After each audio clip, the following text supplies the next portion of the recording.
Alright, nga bulijjo it's Prejani Media kubanga atera eggulire erikuletera bulungi nnyo ne tumaze okubanga tulikanya bulungi nnyo no why naffe ntubeera nga ate tuli kusavinga bulungi nnyo nga olisinzidde yonna gy'oli. Twebaza nnyo ttiimu zaffe waneno ez'amaanyi, ttiimu Omani, ttiimu Qatar, ttiimu Saudi Arabia, ttiimu Jordan, ttiimu mwena bane mbaagala nnyo sinza na bamalawo mu nsonga mukola omulimu gw'amaanyi nnyo mwabakyasinza okuba nga mwagalibwa wano ku Prejani Media.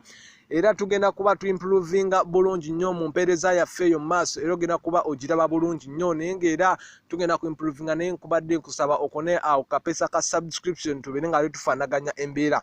Kakati nno saa zino wenjogerera olutalo ate lubaluseewo wakati wa Palaso n'omusajja mukulu amanyiddwa nga MC Katsi.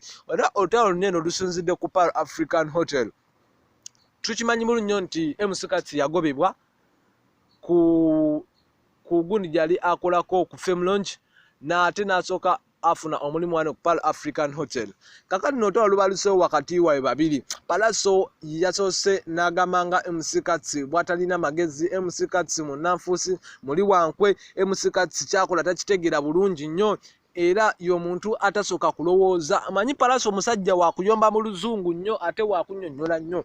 Palaso n'asooka nnyonnyola n'agamba nga MC Katsi oyo bw'atalina magezi, naye MC Katsi yamuzemu n'agamba nti no batabani b'amayanja bonna oyo mwana ye yali tasaana kuba muyimbi, yali asaana kukuba kyeyo nga bye yali akola ebweru. N'asooka amulangira buli kimu ti yali akuba ekyeyo ebweru, simanyi yali atunda mandaazi ng'atunda enjaga ne basiba eyembwa. MC Katsi yayogedde ebigambo bingi ku musajja mukulu ono ng'era nawe osaana okuba nga obyewulirirako, naye ate baadde babikwese nnyo kwegamba nga baagala ebintu bibeere mu nkukutu. Naye ate fano namawulire ku Prejani Media twagambye nti no abantu baffe bonna abasinzidde mu mawanga ag'enjawulo beetaaga okumanya olutalo wakati wammwe ki ekigenda mu maaso. Naye nga olutalo era byekuusa ku bakazi na Pan African Hotel kwegamba Palaso bamutabukidde nnyo naye ate nazza omuliro eri musajja mukulu amanyiddwa nga MC Katsi. Naye ate don't forget to like and share and don't forget to comment. Naye aliridda gwe gw'olaba ayinza okuba nga awangula n'olutalo MC Katsi oba Palaso